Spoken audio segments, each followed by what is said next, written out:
নমস্কার বন্ধুরা, দেখাবো আজকে ছোট্ট আলুর রেসিপি। তার জন্য কি লাগবে দেখিয়ে যাব। মুড়িগুলো হালকা করে কড়াইতে ভেজে নিতে হবে, যেটা মশলাতে লাগবে। মশলার জন্য কাঁচা লঙ্কা, মুড়ি ভাজা, লাল লঙ্কার গুঁড়ো দিয়ে জল অ্যাড করে মিক্সচারে দিয়ে গ্রাইন্ড করে নিতে হবে। আরেকদিকে কড়াইতে একটু তেল বসিয়ে তাতে সিদ্ধ করা আলুগুলো দিয়ে ভেজে নিতে হবে।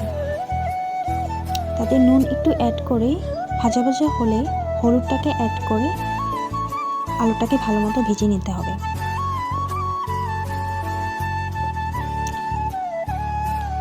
আলু ভাজা প্রায় রেডি হয়ে গেছে। আর একটু কড়াইতে তেল অ্যাড করে ডালের বড়ি সেটাকেও ভেজে নিতে হবে।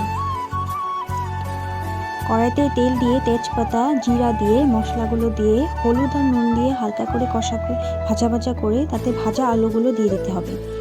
ভাজা ভাজা হয়ে গেলে তাতে জল অ্যাড করে ডালের বড়িগুলো দিয়ে দিতে হবে। একটু ঢাকা দিয়ে রাখতে হবে। আমাদের রেসিপি প্রায় রেডি। গরম গরম সার্ভ করে নেবেন। Thank you for watching.